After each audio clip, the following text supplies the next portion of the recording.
Hello students and welcome to today's biology class. So in the previous class we were discussing about the process of transcription. तो हमने transcription in prokaryotes as well as transcription in eukaryotes दोनों topic cover कर लिया है और आज हम लोग डिस्कस करेंगे about the next step in central dogma that is the process of protein synthesis which is known as translation. ठीक है. So without sparing in time let's move on directly to the topics क्योंकि ये थोड़ा लेंदी topic होने वाला है. ठीक है. So what does this word translation literally mean? It is a process of polypeptide or protein synthesis from amino acids as per the message transcribed on mRNA. So simply you can say it is a conversion of the sequence of messages present in the mRNA into its respective protein. तो हम लोग पहले ही discuss कर चुके हैं एक codon एक specific amino acid के लिए कोड करता है. तो एमआरएनए सीक्वेंस में जो जो कोडॉन सीक्वेंस होंगे अकॉर्डिंगली एक एक करके एमिनो एसिड ऐड होते जाएगा और उससे एक प्रोटीन मॉलिक्यूल बनेगा. That process is called as the translation process. Now, ribosome is the site of protein synthesis. Normally, ribosome, which is present in the cytoplasm, that is the site of protein synthesis. तो पहले क्या होता है transcription we have seen कि DNA से RNA बनता है. So which takes place in the nucleus. उसके बाद एमआरएनए न्यूक्लियर पोर क्रॉस करते हुए वो साइटोप्लाज्म में आएगा. It will come into the cytoplasm. Then it will move till the ribosome where the process of protein synthesis takes place. So ribosome is the site of protein synthesis. Now what are the molecules that you will require for translation? सबसे पहले होता है RNAs. We need different RNA molecules which includes mRNA which is a template. ये template की तरह काम करेगा. Based on this हमारा protein formation होगा. tRNA, the transfer RNA, which will transfer or carry the amino acids from the cytoplasm to the site of protein synthesis, that is ribosome. और तीसरा होता है ribosomal RNA, rRNA. So this ribosomal RNA, rRNA, it is useful for binding the two units of ribosome. It is present within the ribosomal component only. उसी के अंदर ही present होता है. Next one, ribosomes. The site of protein synthesis. There are two different kinds of ribosome in prokaryotes and eukaryotes. Both of them have one small unit and a large unit. ठीक है. एक smaller unit होता है, एक larger unit होता है. So this हम लोग क्लास 11 में डिस्कस किए थे. This is how it looks like. तो आपका जो स्मॉलर सब यूनिट होता है राइबोसोम का वो पहले बाइंड कर जाएगा एमआरएनए के साथ. Okay. It will bind with the mRNA in such a way कि इसका जो एयूजी कोडॉन है, हम लोग जानते हैं एयूजी कोडॉन को इनिशिएशन कोडॉन बोला जाता है. ठीक है. तो ये एयूजी कोडॉन यहाँ आ जाएगा बीच में eight the centre. Why? Because इसका जो लार्जर सब यूनिट है दैट सब unit will bind in such a manner that the P site, इसका जो पेप्टाइड साइट है पी साइट, वो आपका एयूजी कोडॉन के ऊपर आएगा. ठीक है. तो लार्जर सब यूनिट में तीन साइट्स होते हैं. E site which is exit, P site which is peptide and A site which is amino acyl. तो ये तीन साइट्स होते हैं. तो पहले क्या होगा, आपका स्मॉलर सब यूनिट इस तरह से बाइंड करेगा एमआरएनए के साथ कि एयूजी कोडॉन बीच में रहेगा. उसके बाद लार्जर सब यूनिट आके बाइंड करेगा. This will bind in such a manner that the P site will have the AUG codon which codes for generally methionine. ठीक है. So this is how the arrangement of the larger and smaller subunit of ribosomes takes place. Besides that, it also involves enzyme. The enzyme that is involved in this process is called as amino acid tRNA synthetase. ठीक है. वो enzyme इसमें involved होता है. Let's move on to the next slide. So these are the three different you can say RNAs necessary for it. mRNA, which acts as template for translation. tRNA, which reads the code and carries the corresponding amino acids. rRNA, which constitute the ribosomal unit. ठीक है. The second thing, ribosomes itself. तो ribosomes दो type के होते हैं. एक 70s ribosome होता है which is seen in prokaryotes and एक 80s होता है जो यूकैरियोट्स में दिखाई देता है. So these two kind of ribosomes are seen. They are responsible for the protein synthesis. They have structural RNAs and about 80 different proteins. तो ये ribosomes अकेले ट्रांसलेशन प्रोसेस कैरी आउट नहीं करते हैं. उनके पास 80 डिफरेंट प्रोटीन्स होते हैं और आरएनएज होते हैं. ठीक है. यहाँ पे आप आरआरएनए बोल सकते हो. They help in it and you will find ki they have two subunits which is large and small subunit and we have already seen into the mechanism by which these two bind. तो इनका जो binding mechanism है वो already हमने इससे पहले वाले slide में देख लिया है. Now the enzyme which is responsible for this mechanism is called as amino acyl tRNA synthetase, which is used for the activation of amino acid. amino acid activate करने के लिए. यहाँ पे activation of amino acid का मतलब होता है to bring and attach the amino acid to the tRNA. TRNA के साथ जिस तरह से अमीनो एसिड बाइंड करता है उसको हम लोग बोलते हैं द एक्टिवेशन ऑफ टीआरएनए, या फिर चार्जिंग ऑफ टीआरएनए भी बोला जाता है इसे। Now this is how it occurs. यहाँ पे नीचे डायग्राम में आप देख सकते हैं इस तरह से हो रहा है। तो ये नॉर्मली आपका टीआरएनए रहता है which is not carrying any amino acid for the time being, but in the presence of amino acid tRNA synthetase enzyme, an amino acid corresponding to its codon sequence will come and bind to the 3' end. ये amino acid हमेशा tRNA के 3' end में bind करता है। At the same time it uses some energy in the form of ATP releasing out AMP and PPi. ठीक है, तो ये एक एनर्जी कंज्यूमिंग प्रोसेस होता है बिकॉज बॉन्ड फॉर्मेशन होना है at the 3' end, so that will carry the amino acid which is necessary for its translation process. So this is the enzyme which is called as amino acyl tRNA synthetase. Now let's move on to the steps that is involved in the process of translation. ठीक है, क्या क्या steps होते हैं, requirements तो देख लिया हमने, अब देखते हैं क्या steps होते हैं। तो बेसिकली इनके 5 steps होते हैं। These are the 5 different steps that you will find in the process of translation. First step, activation of amino acid, or you can say charging of tRNA. Second wala, attachment of mRNA and formation of initiation complex. Third one, initiation of polypeptide chain.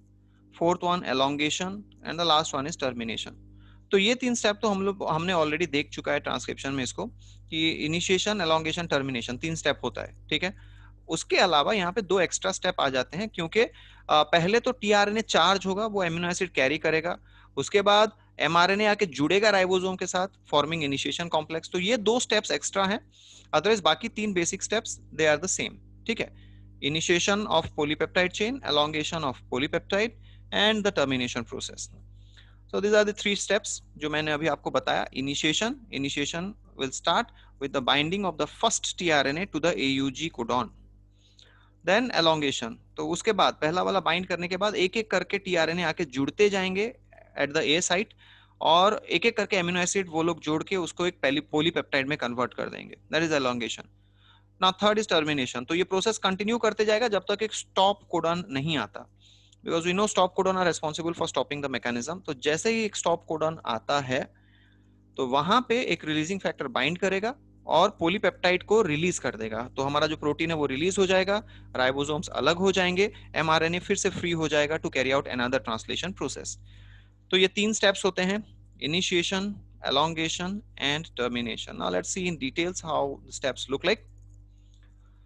सो ऊपर का जो पहला step है this is initiation. ठीक है, initiation कैसे होगा, हमने ये स्टेप भी देखा है पहले कि एमआरएनए पे आके आपका पहला स्मॉल सब यूनिट ऑफ राइबोसोम बाइंड करेगा in such a way that the AUG codon और start codon will remain at the centre.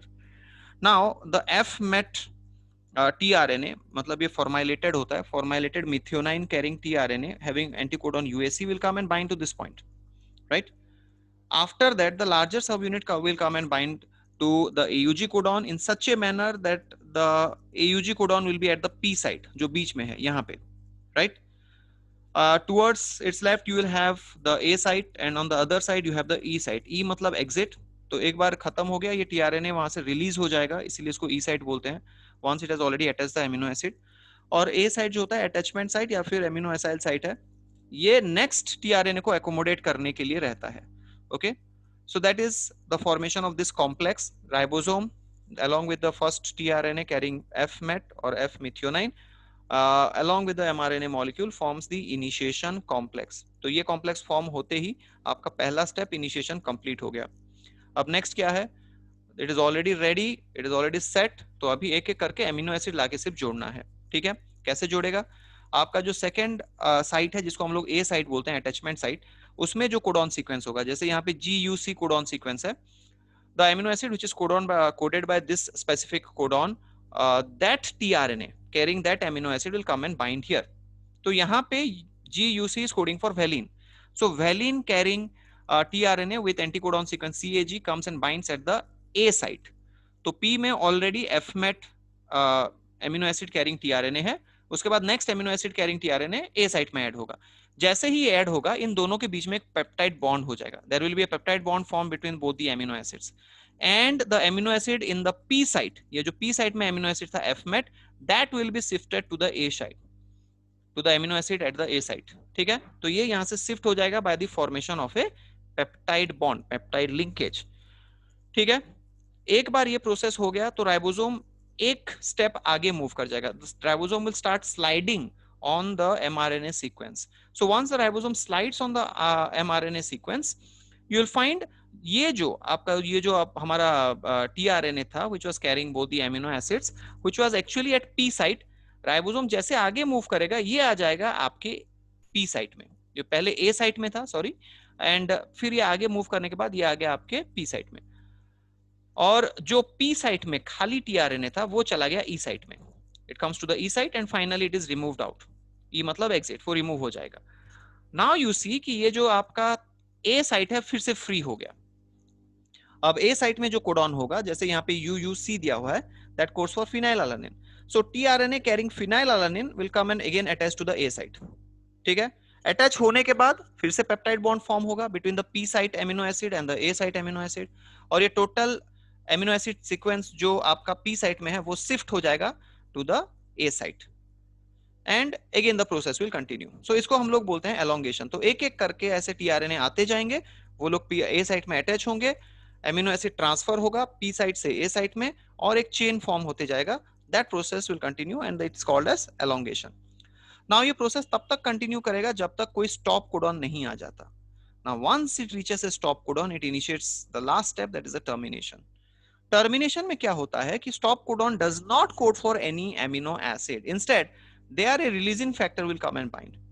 जैसे ही रिलीजिंग फैक्टर आके बाइंड करता है at the A site, it will detach the polypeptide chain from the tRNA, release the tRNA and also release both the units of ribosome. तो ये release factor क्या करेगा, इन सबको डिटैच कर देगा. It will break all the bonds between this molecules. तो ये आपका जो प्रोटीन मॉलिक्यूल है पॉलीपेप्टाइड वो अलग हो जाएगा, like it is seen here. उसके बाद टीआरएनए जो है वो फ्री हो जाएगा, that will become free, that will be also left out. और फिर आपका जो राइबोसोमल यूनिट्स हैं वो दोनों भी सेपरेट हो जाएंगे. They will be ready to carry out another such translation process. So finally we are getting our protein which is the polypeptide sequence. This is called as the process of translation. ठीक है, तो उसको हमने अभी यहाँ पे describe कर दिया है. I have just describe this. पहले दो स्टेप्स हैं. पहला स्टेप है आपका activation of amino acid and tRNA. I will just read it out.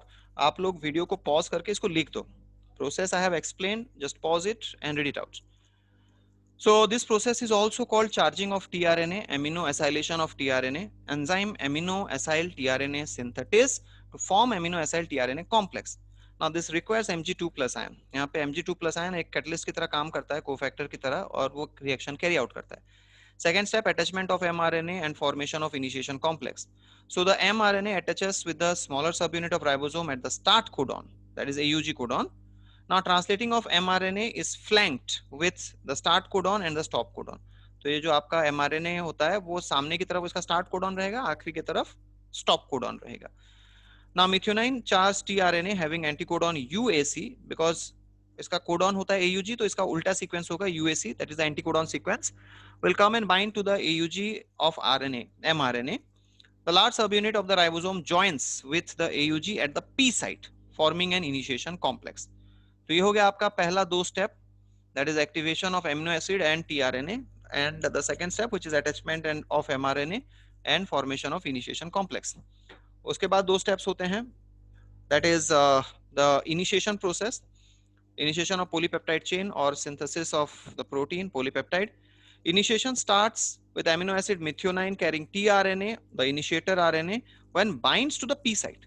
तो सबसे पहले क्या होगा, आपका fmet tRNA आके bind करेगा P site में, and the A site is now empty, so that the next codon can bind, next tRNA can bind. उसके बाद next step है elongation.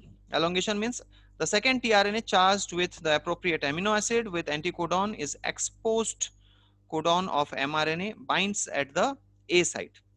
तो वो A site में आके bind करेगा. A peptide bond is formed between the amino acid of P site and A site, resulting in the shifting of the first amino acid to the tRNA at A site. तो पहला वाला जो P site है उसका जो amino acid है bond form करेगा A site के amino acid के साथ और shift हो जाएगा to the A site. The tRNA at the A site is now scrolled to P site as the ribosomal complex moves along the mRNA molecule. This process is called as translocation. तो एक word आप याद रखिए, translocation.